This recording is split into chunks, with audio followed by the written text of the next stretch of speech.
If you just watch my feet and don't think about it, you go like, well, what's the big deal about the pivot? Well, see, you don't really know how big the move is until you walk it out.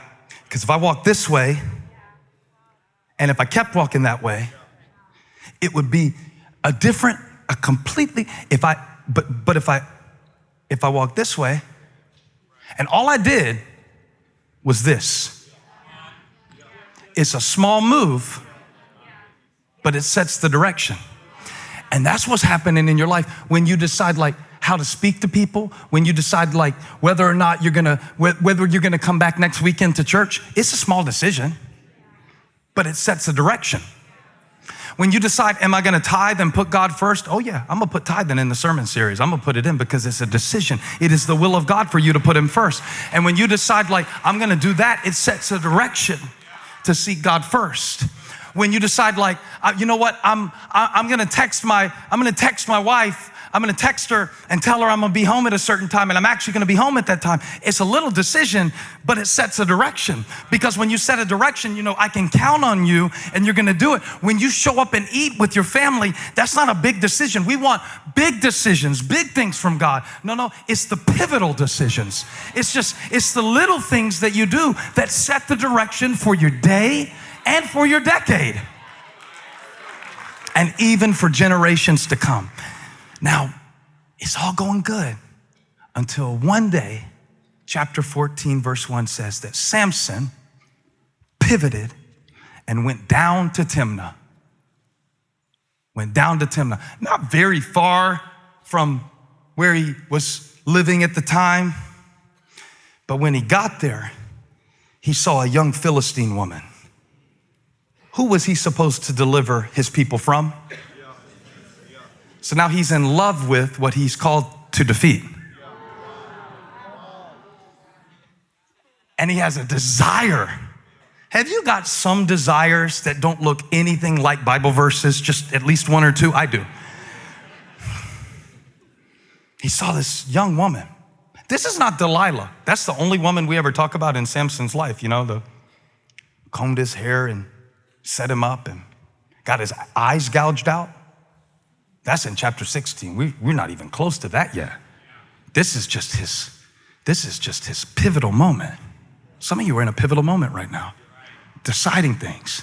And he came back and said to his father and mother, verse 2, I have seen a Philistine woman. Oh, by the way, the key verse in the book of Judges says many, many different times, I don't know how many, but it says at least 3 times, they did what was right in their own eyes. And so Samson says, I saw with my senses. I saw my senses, my feelings, my emotions. I saw a Philistine woman in Timnah. Now get her for me as my wife. And his father and mother replied, think how heartbreaking this is. He's on the path, he's growing, he's being blessed, Spirit of the Lord stirring him. Oh, it's just like I thought it was gonna be. You know, I graduated college, I got the job, I did the thing, and then all of a sudden, life will just pivot on you. And the kid was so cute, until they started saying words. So cute, till they start saying, mine. You know, not just with children, but things in our life that just all of a sudden like is headed this way, just like I said, oh, trust in the Lord with all your heart, lean not on your own understanding. I hear you, Proverbs 3, 5, and 6, in all your ways acknowledge him. And you know, I didn't drink the fermented drink like the angel said, and I didn't eat the unclean food. And he's doing right. And all of a sudden, Samson said, I saw something in Timnah. Whoa, come back. And now watch this. The destiny of the nation is threatened by Samson's bad decision. And the parents are like, please make a better decision. Please quit hanging out with those friends.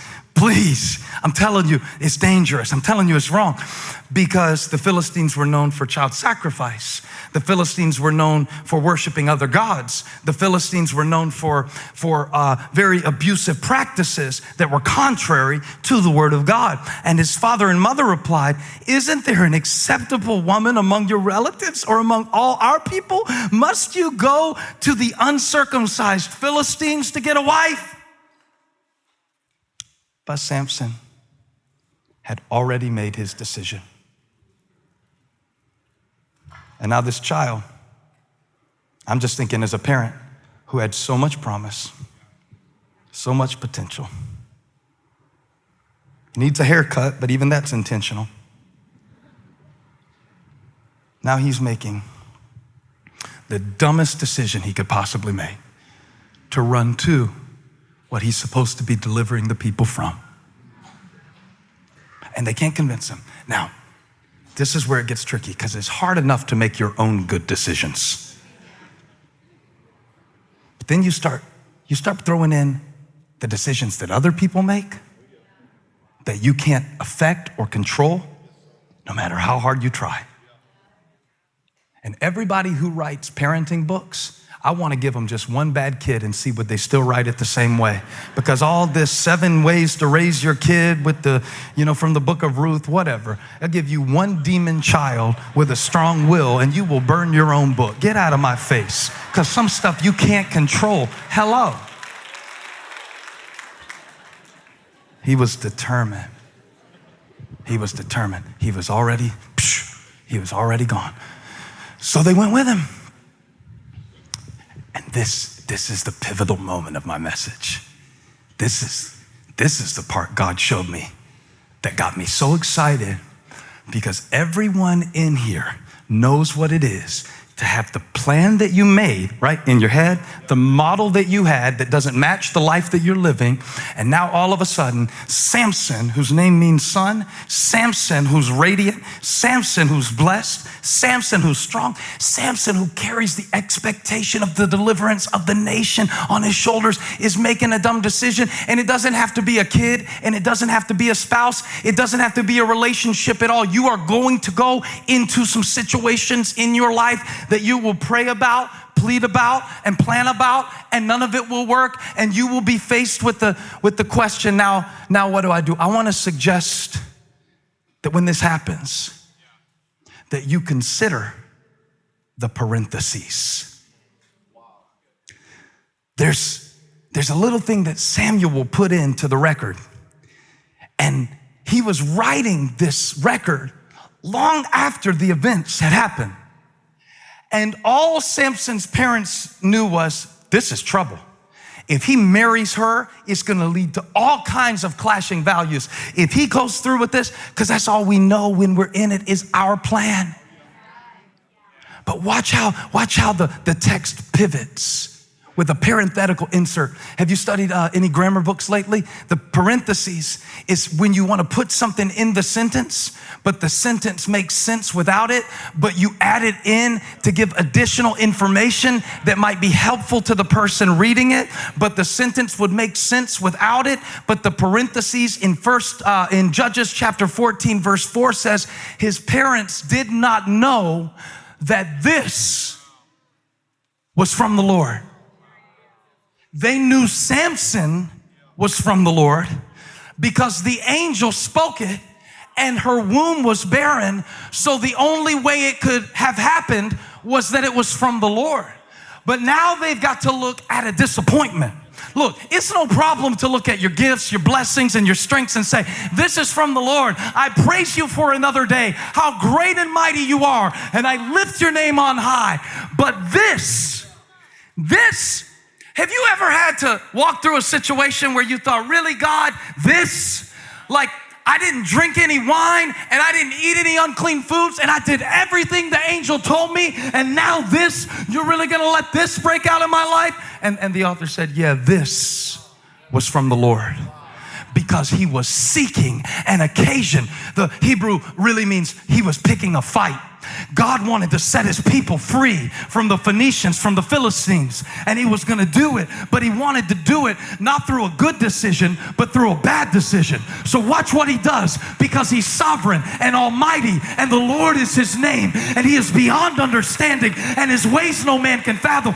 Watch what he does. He uses Samson's dumb decision to deliver a nation. Now, if he did that for Samson, won't he do it for you?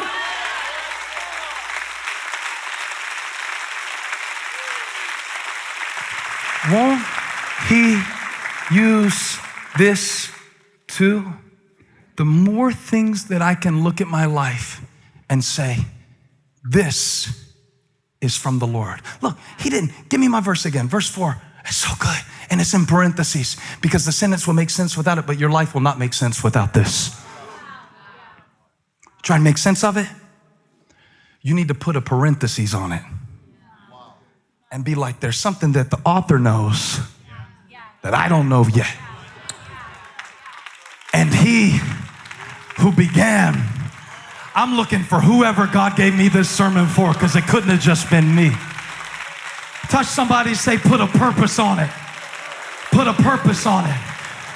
Because when you find yourself beyond your understanding, you got to pivot to the purpose. God, I don't like this right now. I don't get this right now. I can't explain this right now. I can't rationalize it right now. But if you started it, you'll finish it. There is power in the pivot. There is power in praise. And there is a purpose in your situation. There's a purpose in it. There's a purpose in it. God's trying to pick a fight with the devil, and he wants to break some things free and shut some things down and get some things through. And he's going to use this too. This is from the Lord. I'm making a decision right now, a pivotal decision. I'm going to turn from facing this and I'm facing this. I'm going to turn from what I don't understand to the God who, according to the mystery of his will, has predestined, according to his good pleasure, that all things work together for his purpose. I'm serving the God who could take an instrument of death called a Roman cross, hang on it, and then get down in the ground and come forth talking about, I am resurrection power, and I have the keys of death, hell, and the grave.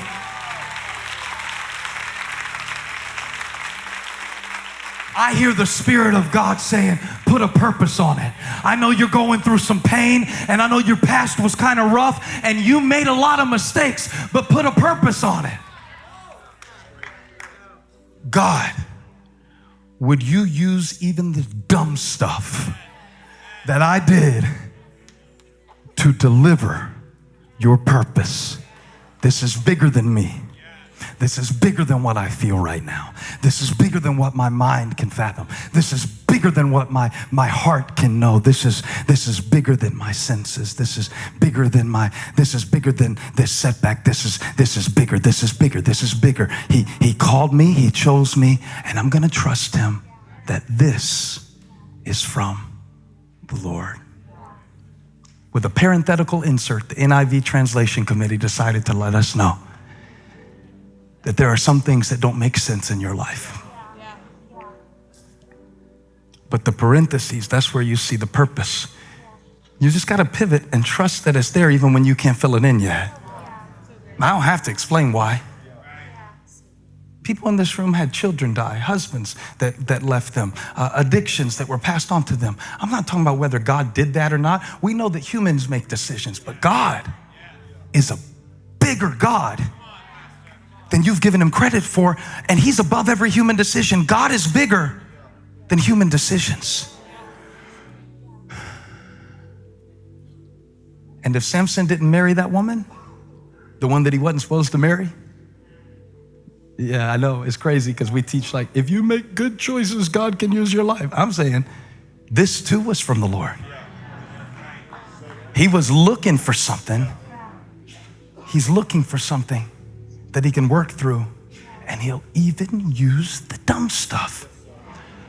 Because if he didn't marry this woman, right, when he was going down to get her and to pay the dowry for her with his parents, and killed the lion and ripped the lion apart, and then came back by after he came back for the wedding and saw honey in the lion's carcass and gave the honey, which he wasn't supposed to do because he wasn't supposed to touch anything dead, and gave it to his parents and licked some, and then went to the wedding and sat around the table with 30 boys talking about, I got a riddle for you. Out of the strong came something to eat, and out of the eater came something to eat, and out of the strong came something sweet. If you can solve my riddle, I'll give you 30 sets of linen clothing, but if you can't solve it, you're gonna give me 30 sets of clothing. And the boys got to his wife and they were like, tell us the riddle or we're gonna kill your whole family. And then she was like, tell me the riddle, Samson, tell me the riddle. And then he said, oh, okay, well, I'll tell it to you, but don't tell it to them. But then she told it to them, and then they solved the riddle. And then he had to go to Asherek to kill 30 men and beat them up and kill them, to take their clothes, to bring them back because of his dumb decision. But that's what set him on a course to be able to have an opportunity to then go back home. And after the wedding, he went back home, and he was so mad at his wife for betraying him that he went back home and didn't even stay with her. And by the time he got back, she'd been married to another man because his father-in-law betrayed him, because he figured you never want to marry her now after what she did to you. But he came back and got so mad that he took 300 foxes and tied their tails together in pairs,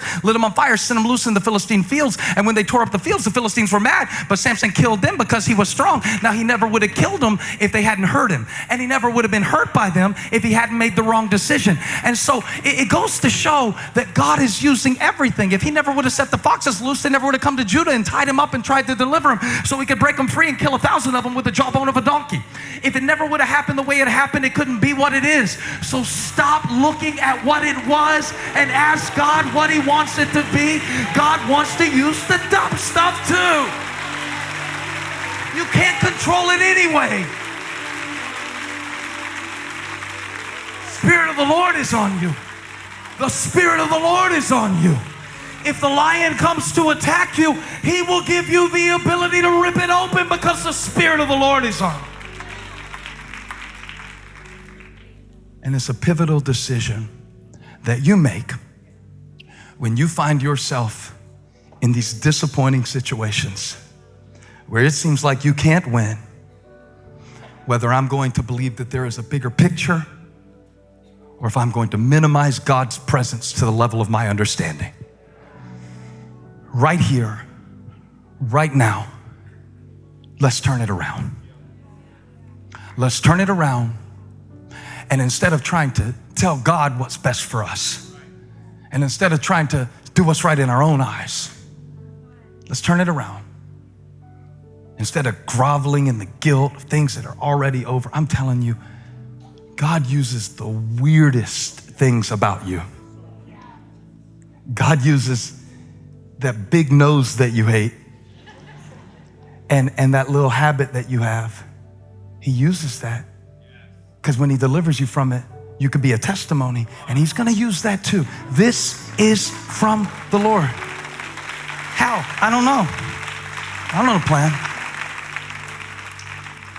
But when I don't know the plan, I pivot to the purpose. And he's working it all in. Hey, thank you for watching. Make sure you subscribe to this channel so you don't miss a single video or live stream, and share this video with a friend. And don't forget, you can join me live every Sunday. Thanks again for watching.